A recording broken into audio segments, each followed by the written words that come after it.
Hi, everybody, and welcome to NVTV. As you're joining myself, Lando, along with Jayne and Avast, contested off the break here on NVTV, kind of intertwining a little bit to talk on some Valorant. Obviously, a game that's kind of taking the esports scene, kind of taking the gaming scene by storm.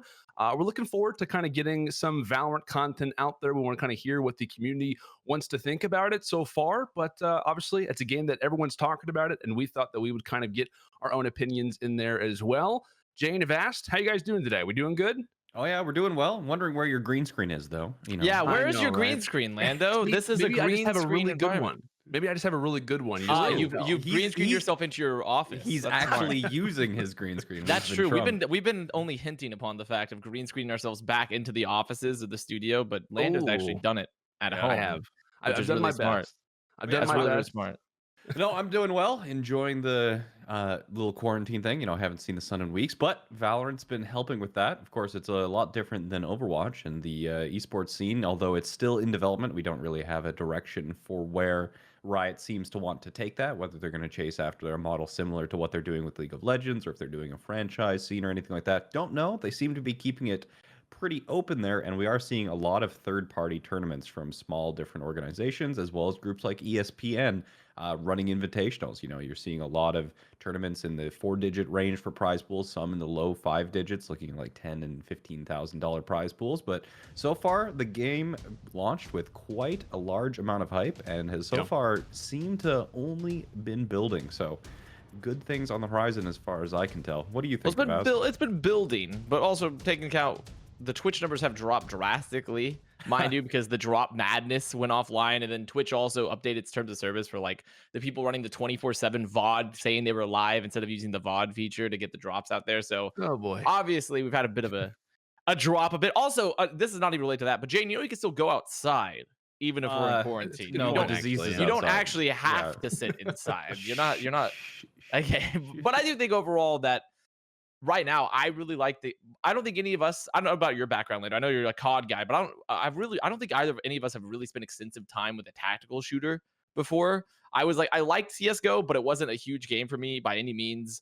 And obviously, Valorant is most inspired by like a CS style game.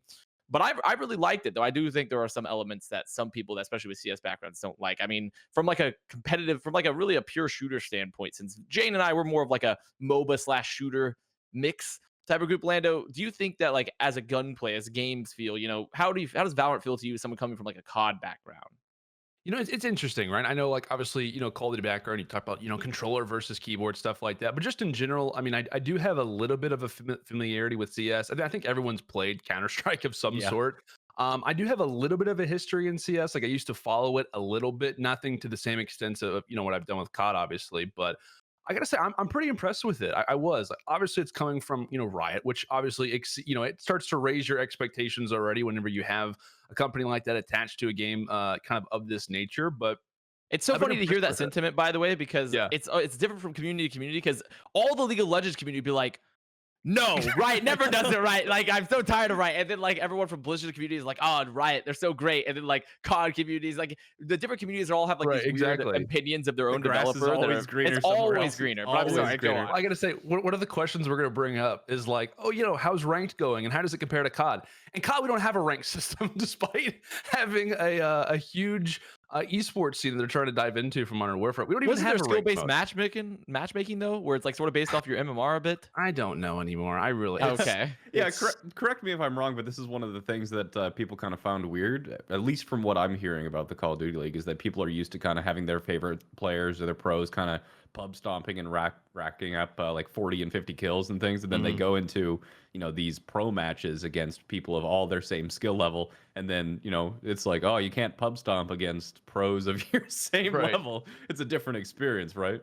It definitely is. It's unique. I mean, they do have like a mode that's technically like based off of the CDL, but it's not the same rules. So it's like it's kind of hard to say. It's like it's definitely a mode for like people who are more hardcore, but it doesn't kind of actually have the rules that are in place. So can you Mhm. really? I mean, it doesn't have like a ranking system. You just go in and play it. So Yeah. I don't know. It's interesting, but I will say that's actually a really funny thing to bring up because everyone in COD for sure is like, "Oh my God, Riot's amazing," including myself. And then you have other scenes like you mentioned, they're like, "Well, you The know, grass Riot's is fine." Right. always Yeah, greener. I mean, the people who is actually play always. Riot Games are probably going to call Riot a small indie company and laugh and right. exactly right. But It's just really funny. that is kind of one of the biggest things that I've been thinking about in terms of the difference between, I wanted to say Counter Strike, but it is Valorant now. It's basically just painted Counter Strike. Between at least Overwatch and Valorant is the fact that you have a lot more individual agency and control over the victory, and that's got to be a lot more similar to Call of Duty. Whereas Overwatch, sometimes if you don't have the right composition, it's going to be, more similar to League, but even probably a little bit less extreme, where League games can be won or lost at the character selection screen, right? You can just get straight up hard countered.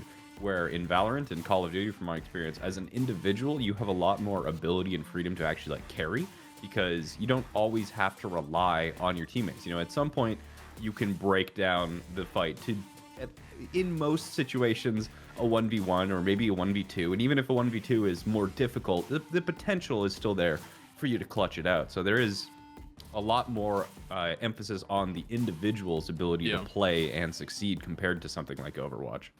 I also Yeah, think something that's yeah. important. Oh, sorry, Lando. Go right No, ahead. no, I'm no, sorry. go ahead. No, absolutely. Okay. Feel free. See, this is our first time all being together, so we're gonna have some. We're obviously gonna have some little bit of kinks to work through here because Exactly. we haven't had our own trio show yet, but we're gonna work I'm on used to that. talking about myself, so it's weird for me because I'm like, oh wait, I can ask people questions, or they can ask me. It's always nice. harder online too because you don't have is. like the No physical body language. manifestation. There's no body language to read, so it's always harder that. But I think something for me that I had to bring up as well is that regardless of each of community's opinions of Riot, is that for a closed beta competitive shooter, it is really polished. It is Yeah. really, No, really it polished. is. Like there's bugs and there's glitches, but there was a huge patch earlier today that actually addressed a lot of those issues, especially around like Cypher and such. But I think that it's a very, very polished game right off the bat for something in closed beta. Now, I wasn't in the Overwatch closed beta, so I don't even remember what it was like back then. But sure, I feel like it's probably something that one of these really huge developers, more often than not, like ones like Blizzard and even Riot now, like something they're really known for, I think, especially with this Valorant release, is that it's the polish that matters, being able to run it on just about any PC, though also there's been some FPS spikes issues. But I've been really impressed with the polish of Valorant for a closed beta competitive shooter at this stage, when we get sometimes some very poorly Yeah. made buggy betas at times. Yeah, Yeah, well- at some point it's just going to be. I don't really put too much stock into the whole closed beta thing, especially when the closed beta, it was widely. There's the reason why there was like 1 million people watching Valorant on Twitch or something like that. It's like Yeah. everybody wanted a key, and there were a lot of people getting keys. It wasn't really a super exclusive closed beta. And then, Riot's not dumb enough to think that first impressions don't matter, especially when all the content creators are going to be the ones getting their hand on it. They have to release a game with a certain amount of polish on it if it is going to be successful. You can't really No Man's Sky this. You just release a completely terrible project and then 2 years later have a very small cult-like following. This is a game that they're expecting to really come in, and ideally, if I'm Riot, I am expecting that this game and the eventual esports scene will replace Counter-Strike. Like, it's basically a carbon copy, just with some added things to make it familiar to people from other games. This isn't something that you can mess up and kind of have that be okay. So whether you call it a closed beta or not, this is the release of a game, and it maybe allows them to release in a smaller scope than you might imagine. They only have 3 maps and what is it, 8 agents, I believe. I think so. I honestly can't remember off the top of my head at this point. But either way, it's a small amount of agents, a small amount of maps, and even when they're in the balancing phase, they're working really hard on kind of the gunplay and stuff. But the game isn't isn't the same kind of scope as like 10. yeah, 10 agents. That's Math right, is yeah. hard, okay? But yeah, we call it a closed beta, and like it's a good release, it's a polished release, but you're also looking at the like, think about a release like Apex Legends, for example. Apex Legends didn't have a closed beta. Like, they just released it one day. Basically, nobody knew that Apex Legends was even going to happen, and then it was a thing, and then everyone was like, "What is this game?" And that skipped the closed beta phase, and it just went straight out to release, and it had a a pretty good way of doing it. So it's just kind of the different ways that developers are really kind of working on how they announce their games. I think it's interesting because I know that we were, we've kind of obviously highlighted like the ability of like, not that is it impressive what they've done, but for me as well, I know one thing that I personally struggled with from other developers is the ability to kind of have a beta or the ability to kind of put out a game to the exact level that they are, along with having these things like abilities, right? You have so many different things that make the maps work differently. And obviously, one of the biggest things about Counter-Strike that people have raved about for years is how great the maps are, right? The maps kind of dictate everything that happens within a game that, like you mentioned earlier, is about kind of that solo performance, or obviously it's team based, but you have so many little intricacies, different lines of sight that have to be precise. And then now for Valorant, which we only have 3 maps, but still yet they've done a very good job, I think, at least so far. Obviously, there's been, little bugs here and there, characters being way overpowered in certain instances, but regardless of that, I think they've done a really good job, obviously as expected, but with the level that they had to kind of get fixed, if you will, with the characters, with the agents that they have, I think they've done a really impressive job, given the way the maps work and given the way that the characters could have been. I think there could have been a lot more errors, and I think they avoided them pretty well. Minus Raze initially. Exactly. Minus Raze initially. Minus Raze Yeah. initially. Like that was because that was always a point of contention too, is that like, how much do abilities play into Valorant, right? Mhm. And you brought it up how there's been an issue with balance before with other developers that try to mix the two. And I think as Jayne and I are both from Overwatch, so we know that Right. that can be a big issue. Yes. Yeah. Exactly. And I think also, but I think a real big part of that, and something that leads into I think to an important question, though it's a question I always hate to ask, but most of these abilities are inspired from CS style utility, where it's flashes, it's smokes, there's obviously grenades, but generally in CS:GO, you not die to like if you're full armored, you don't die to a grenade, unlike Raze, but like that's besides the point now. They're adjusting her a lot. But we brought up, is this the CS killer? And this is a question that gets asked for every new title. Is this killer of X? Is this game the killer of X? Is Apex the killer of Overwatch? Is Valorant the killer of CS? And I always hate asking these questions because it's so internet circle jerky to me, because it's like it's never just, can we have a new thing? It's always like, this game will annihilate and stomp upon the grave of this game, but like, which I dislike. But does anyone here actually think, well, Jayne, I guess we'll pass it up to you for this and we can discuss, is this actually going to impact CS in any way? And in my view, it's probably going to impact it, but not heavily. I mean, CSGO has a very established player base. It has a very established esports scene, and it's been around since 2000. Like, this is literally its 20th anniversary coming up this year. I think it's November. So I don't think it's really any hidden secret that Riot certainly intends for this game to kill Counter-Strike, in the same way that, when you looked at Riot's, what was it, their 10-year announcement, when they were celebrating their 10 years and talking about their plans, they talked about a lot of stuff. It's not just Counter-Strike that they're going after. They're also going after things like Hearthstone as well, with their release of Legends of Runeterra. So Riot Games as a developer is kind of trying to eat the esports and the gaming scene as a whole. Counter-Strike maybe looking like an older game by a developer who's not maybe considered the top 3.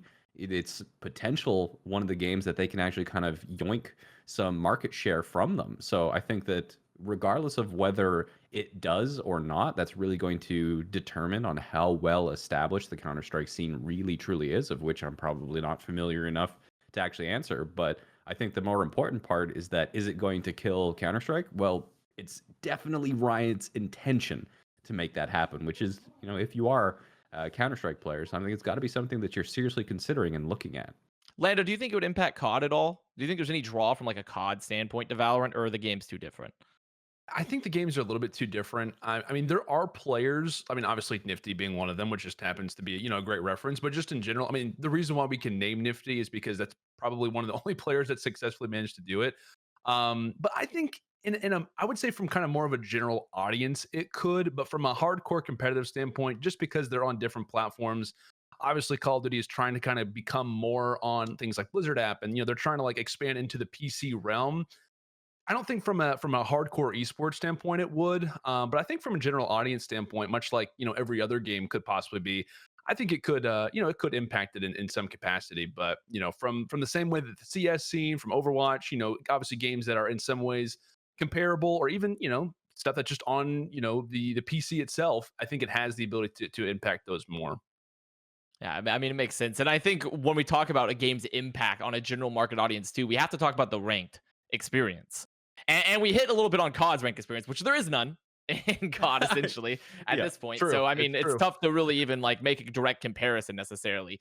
But for games like Overwatch or League of Legends and other, and even CS, which also has obviously its own online ranking system, the rank system in Valorant, in my experience, is wonky. It is wonky in that because of the low amount of data that initially starts with the placements, and also took into account your unrated games in the beta before full release of matchmaking. I would play games where like I initially like it's my first tax shooter for the most part, like brand new game. Obviously, like I'm gonna have to admit I'm not an old man by any points. I am getting close to an esport boomer age. Once you hit like 24, 25 in esports time, you start getting close to esport boomer ages, you know? Yeah. But I placed like gold 3. And I was like, okay, like that's not great, but it's okay. And then I lost 2 games and they put me to bronze 2. So, and now I'm back up to plat 1. So I've grinded my way back. I've gotten back up to like an okay-ish ranking since then. But I was like, this doesn't make any sense. I'm playing with silvers that are out fragging plats or diamonds even at times. Or not diamonds, because you didn't really get diamonds at level, but plats. And then I would play with plats that, were just useless. So the rank system for me at least has been wonky, and also seems to be a lot better if you're queuing the group, I think. Yeah, my experience with the rank system has been very much the same. It seems extremely volatile. I'm very much used to the fact where, even if you're getting like a 60 or 70% win rate in something like Overwatch, it still takes you hours upon hours upon hours to even climb out of a single rank sort of thing. So to see where a single win can send somebody, most of people after their placement, a single win or loss would send them up or down an entire Now, I think I'm an rank. extreme outlier, by the way. That has to be an extreme outlier. I've seen, I was watching quite a few people on the day when ranked originally launched, and the games after placements were just sending people just wildly across the ranked spectrum. And I don't really know what it is that Riot is intending to do with their rank system, because of course, in the Overwatch world, the vast majority of the player base is sitting around 2,500, which is the dead middle of the like zero. Theoretically, I'm not sure if anyone can actually get to 0, and then only one person has ever been to 5,000. But it is quite. No, there's been 2 people technically. Kalios and Evermore, both. Oh, I didn't know Kalios had done it. Kalios but did.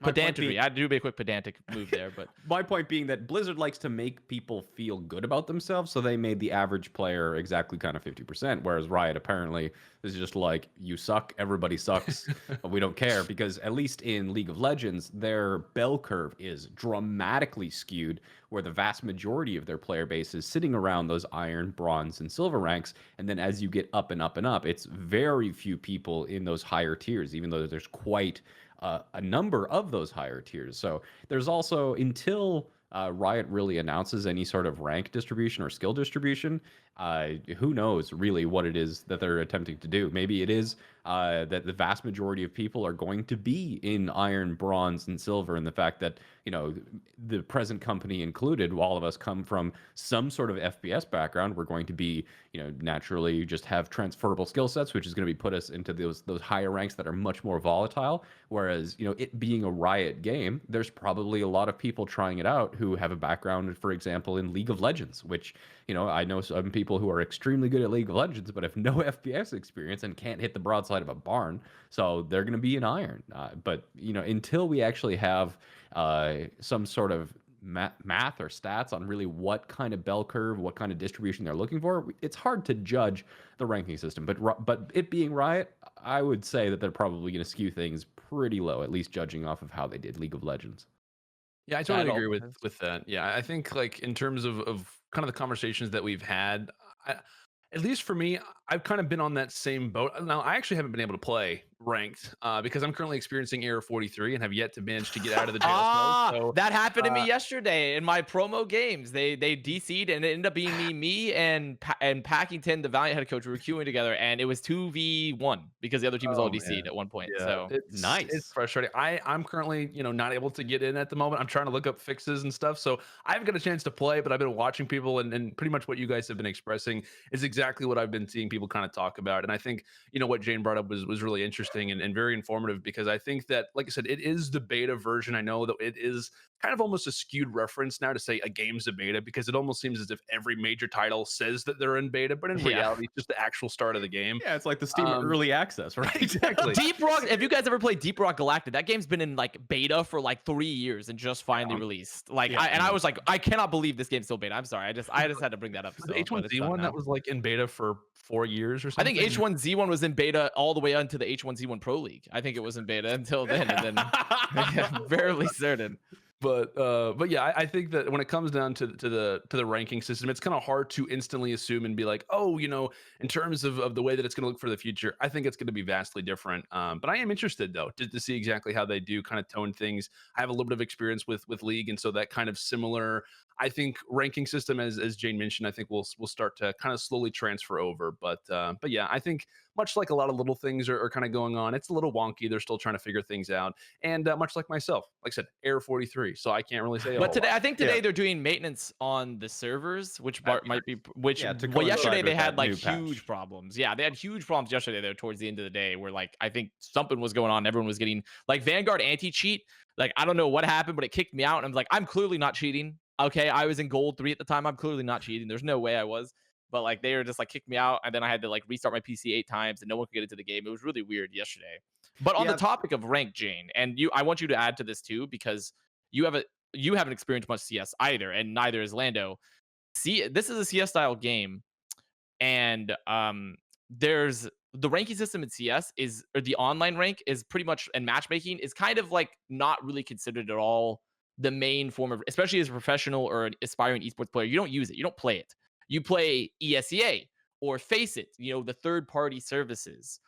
And I have to ask, do you think there would ever be with Riot a third party service in the same style as ESA or Face It for CS? Because I think for us, Jayne, coming from Overwatch, Blizzard kind of said like no to third party services pretty early. Blizzard definitely likes having control over things. And I feel like Riot would be very similar, though. I think Riot would be very similar in the same vein because they also have a very strict style, not in terms of like strictly the whole esports scene, but in terms of their game and their ladder. They like to have that control. Yeah, I'm not familiar enough with kind of Riot developers to know what they would actually like or anything, but that is, you bring up an interesting point, and that's probably one of the reasons that I won't be playing ranked too much. I played it a little bit just because it's the new hottest thing.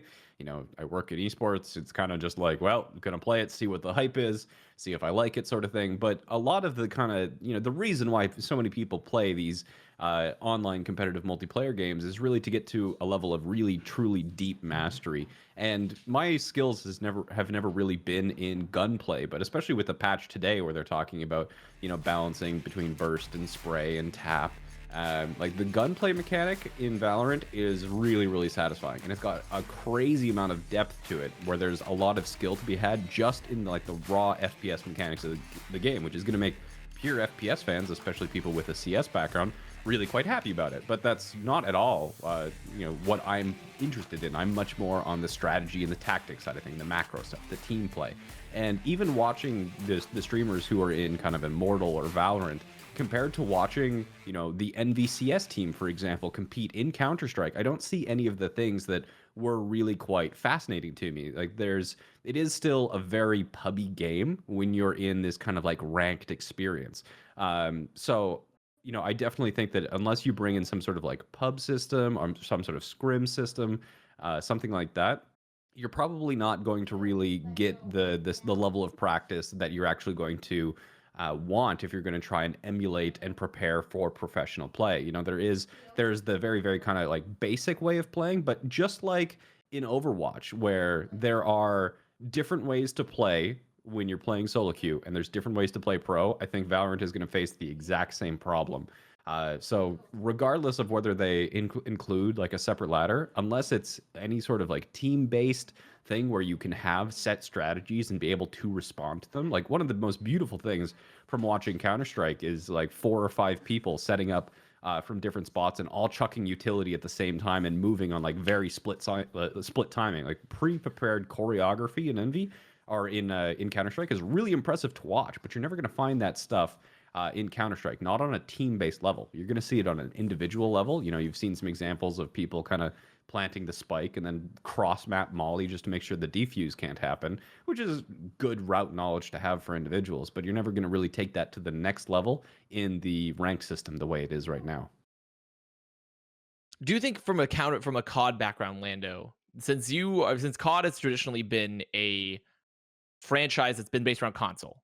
So it's a pretty low entry to barrier, right? Like you just set up the console and you play the game. In fact, there's not even a ranking system. It's always been sort of like a hidden MMR if there's been anything like that. So there hasn't been very many barriers. And we talked about how you thought there might be some crossover, especially at the casual base for Call of Duty, for Valorant. And on the topic of rank, let's say Riot were to allow third-party systems, which in a very similar to CS, because that's really where you find the peak play, unless they, I guess, disallow it, in which case the online matchmaking would be sort of your peak multiplayer Sure. experience outside of pro play. Would that be a huge barrier to entry, you think, from someone coming from like a console or someone that's maybe used to a more casual experience? Do you think that would ever be a huge barrier to play? If I was like, let's say I'm a semi-pro COD player that was on console, but I'm like, I didn't make it in COD. I want to try a new game. And so I move and try to do it in Valorant and I go to PC because I've been playing for a bit. Do you think that would ever be a huge barrier to entry for the majority of the player base? Or would it be kind of just, we're taking it with stride? Yeah, it's an interesting question to kind of bring up because that is kind of the major positive that Call of Duty has had for the longest time is like I said, it's easy, right? It's easy to plug in and play. Everyone has, not everybody, but a vast majority of the average person has a console, they have a PlayStation, they have an Xbox, you're kind of good. So I think it is an interesting conversation to bring up, and it's honestly something that I've thought about for a while. Is like, is that bear? It's kind of the positive of Call of Duty. Almost in some way, it's also biggest negative because at the same time of how easy it is it just as easy for them to go and play something else if the process is also just as fundamental if it comes down to something like PC? I would say it's something that is hard to figure out as of yet because I think that Call of Duty's biggest competitors, while they are shooters, and as much as we're obviously talking about esports here, it is kind of unfortunate. Fortnite, that's something that Yeah, it yeah. does compete with on a big majority because of the casual person.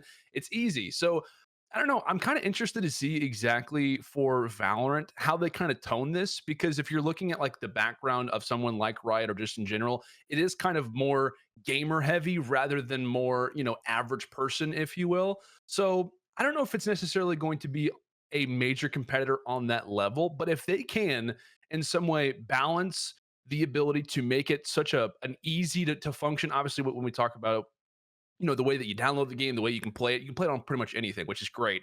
That's the first step. I think if they can knock down the general audience to make it easy, fundamental to play, I think that will very much hurt someone like Call of Duty because, and when it comes down to Fortnite, the way that kind of functioned out, it was so simple, it was so easy. Obviously, it's a shooter, not the same thing, but to an average person, they would call it the same thing, right? You shoot a gun, same thing. So I think if they can nail that down, it would very much hurt. But if it were to work the same way that league has when it comes down to kind of more of a specific audience basis, I don't know if it's going to hurt it all that much. But I'm very interested. Obviously, like you said, there are multiple professional players. There is a lot of hype around this game. Obviously, one of the main reasons why we're talking about it, and I think that it has potential. It's just a matter of the execution from Riot, I think, and the way they kind of go about selling their game. Well, they've already made it free to play, so technically they don't even have to sell anything That's because, true. and that is like the most base way to make a game popular, is Yeah. make it free to play. There is 100%. That's just a fact. If it's free to play, now obviously the agents and unlocking the agents are sort of based off like the League of Legends system a bit, where you need to unlock them, and which some have argued. I think some would say that could be problematic in an FPS style game versus a MOBA where there aren't always, but as long as you have overlapping roles and you have a base amount, and since the game is still inherently much more focused on the gunplay than it is the abilities, then I don't think it's going to be necessarily a death knell by any means. I don't think it'll be a huge deciding factor, but it does give me pause because I'm imagining if I'm from Overwatch, or let's say even for example, let's say at one point COD were to have like a hero select type of, a class select where it was locked behind paywalls, right? It would make you think a little bit more about like, well, is this going to be a problem down the line? Is this, in fact, could it even be like potentially predatory and almost like a transaction sense where like even though it's a microtransaction and the game's free to play, if you put a bunch of agents behind paywalls, like does that impact a lot of people's ability to play the game effectively? Does it give people unfair advantages? I'm of the opinion no, but it's very possible even with this huge base of people that's reaching while being a game that you can just boot up and play. That's something you have to think about, and it's something to maybe worry about a bit. Jayne, you're muted. The puppy was having a little bit of fun, so I decided to mute myself there. But yeah, they're all good points, and it really does just come down to the monetization model. If you aren't paying for the game, you're paying for it in other ways, and it's not like you're gonna have the competitive integrity affected on the actual kind of pro scale. When you actually play in tournaments or anything like that, even in League of Legends, when you play in their weekly or bi-weekly Clash tournaments, even if you're a brand new account, you get access to all of the characters. Everything's unlocked to make that fair. So, whether it's going to be making it actually more or less powerful in ranked in terms of the characters, yeah, maybe if there's an OP character or something like that, which would give you a certain amount of extra percentage chance of winning. Maybe they have an average 54% win rate instead of 50. Sure, but that's just more motivation for you to give Riot money. But Yeah. at the end of the day, it's still going to be your skill. There's a 46% chance of you losing, even if you do have the most powerful characters. So different monetization models. I'll be very interested if and when Overwatch ever makes the switch to free to play. Probably won't happen while they're still trying to sell Overwatch too. But Yeah, that would be a little funky. that would kind of be shoot yourself in the foot sort of thing. But it's got to you've got to think though, especially with the individuals behind the Overwatch League. If you're an owner of an Overwatch League franchise, for example, for a fact that your league, your team, and the entire game would be more popular if it was free to play. So you have to be looking at these sort of things. Like the free to play model has been extremely successful for Riot and League of Legends. So it's why change what ain't broke sort of thing. But on that topic, one of the questions that I had, probably for you, Lando, is how long do you think that Riot can go without implementing a formal esports scene or really announcing plans for it? In Overwatch, it went quite a while, but what do you think the right play is here if you're Riot? How soon do you enforce or structure an esports league?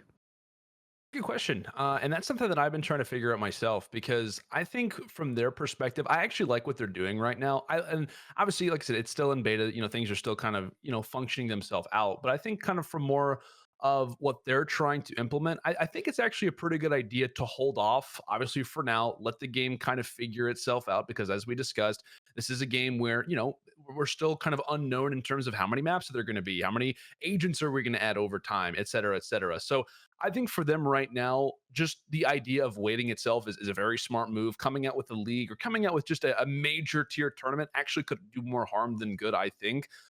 Just because you're kind of in a situation where you're trying to tone a game, you're trying to make something happen, and it doesn't really, function out the way that you want it to. And I think with this game, there are so many little intricacies that when you have guys who have been in CS for, as you mentioned, going on 20 years, Yeah. they know how to figure out every little thing. And this is a game that's obviously still in beta. It's a game that has lots of abilities, lots of opportunities for things to go astray. We have a huge patch today, and I wouldn't be surprised if we start to have way bigger ones kind of progressively throughout the future. In terms of an exact timeline, I mean, if we want to go like a year or 6 months, I'm kind of okay with that. I'm kind of personally more on the idea of letting this kind of siphon itself out. I don't think you have to worry in this case about hoping the game, doesn't die. I mean, I don't think that's really a worry right now based on the legs that it has. I think Riot is very apparent with the way that they want this game to go right now. They're constantly giving communication. They're constantly updating things. I have a few people in Call of Duty who are very good at statistics, and Valorant has been reaching out to them about, hey, how do we collect stats for this? Like, just give us your opinions. And they've been having conversations about that. So I know that things are in the works. Things are kind of, functioning it out. If I was to give an exact timeline, roughly, obviously, I think kind of just letting this go for 6 months, let it see where it's at, and then you kind of go on from there is a good move. I wouldn't mind a year because I think you have one. And I think, at least for right now, Riot are, and no pun intended, battle tested and how this one works. And so I think they've got some time on their hands. But I like to hear actually what your guys' thoughts are on this one as well, like in terms of timelines, what we kind of think in terms of what would be a good time for them to maybe in the future start up these tournaments and leagues and stuff. I think one of the things that they need to do right off the bat is just make sure that the kind of endemic scene actually develops. There are a lot of community tournaments that are being hosted, like we mentioned at the very start. Even ESPN hosted an invitational. And I just took a look on Wikipedia there, and it looks like 12 different tournaments organized by various orgs are scheduled to happen just from now until the end of the month. So you're looking at just over 2 weeks, about 2.5 weeks, and you have 12 paying tournaments. Most of those, all of those, as far as I'm aware, over 1K prize pool. Some of them coming up on that 10K prize pool mark as well. So this is really good. This is really healthy for the game and the scene. And I think that one of the things that really went wrong in terms of the Overwatch esports scene was the fact that there was this really kind of thriving esports scene, and there were a few big players in it. There was, OGN had their Apex series. There was the monthly melees. There were the Rumbles and the Rivalcade. All of these different events, which were very popular, recurring, and had their own viewership. And then when Blizzard rather came out with their announcements about the Overwatch League and how they were going to structure it, they clamped down on a lot of these third-party tournaments and scenes and shut them down before the actual official scene started up. And there was this kind of like really weird lull in the scene. So kind of playing it slow, like you're talking about, 6 months to a year, I don't think is a bad thing, especially as long as they don't go full kind of control freak and try and make sure that they control the entire tournament scene, that everything is proprietary, that they have their hands in everything. Just kind of let things develop. And if one tournament series starts to get some major viewership, like that only helps everyone. It helps the scene. It will help the eventual Valorant esports scene as well. So we see this is kind of in the very early days where we don't know kind of which one of these tournaments are going to be popular, which one of them are one-off, how many are going to turn into a series. But again, there's a lot of hype behind this game. It's expected to be an esport. You're already looking at orgs hiring players. Sinatra, the MVP of the Oh, don't Overwatch even get me started on the obscene investments. It's that vain or not. We don't have to go into the rumors of how much some of these players are being paid, but there's a lot of money being slowly funneled towards this game. So something's going to happen. It's just you don't have to force it. It will, in my opinion, at least emerge on its own. Hands off. Just depends on the competing forces, right? But yeah, I think the biggest thing is that the time here, because you mentioned it's like, I don't think this game will die or whatever, which is obviously you're right, Lando. The game won't die, but I'm also, that's the other one of these topics that just hurts my brain. It's like on the topic of like, will this kill this? Is this dead? And the esport community and the gaming community, it always hurts me because people were like saying Fortnite's dead. It's like, Fortnite's dead. Fortnite is like the hugest game on planet Earth. Like, what are you talking about? How is Fortnite possible? And then, like, sure, its competitive scene slowed down. But like that doesn't change the fact that the game has cajillions of players still and content creators and stuff like. So the meaning of death has lost all. It feels very biblical almost, where death just has no meaning for esports. Apparently, things can be both alive and dead simultaneously. It doesn't make any sense realistically. But I think there's lots of time for the game to figure out where it's going to go. There's lots of time to figure out where, because also this is just a competing force, right? If you have a bunch of CS people or people from other titles that are very endemic run, they're going to want third-party tournament style systems because that's what they're used to. That also, and also, if I'm being honest, those sort of systems benefit the people that have the resources to get to the most consistently generally as well. While league style sort of just like equalizes the field for everyone and it makes all these teams, then also it gives the chance for investors and for teams to recoup their money they've invested.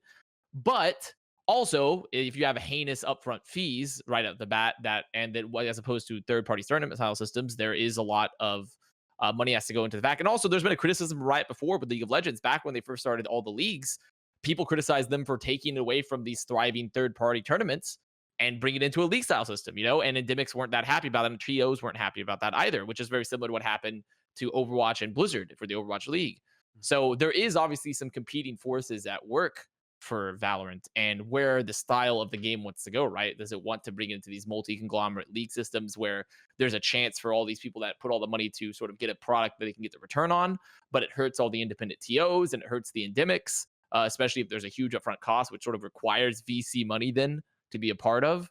So I do think that there is just the wait and see model is by far the most prudent because we really don't know where Valorant's going, which is also why I'm kind of upset that orgs are throwing huge money at rosters currently when a game is not out of closed beta.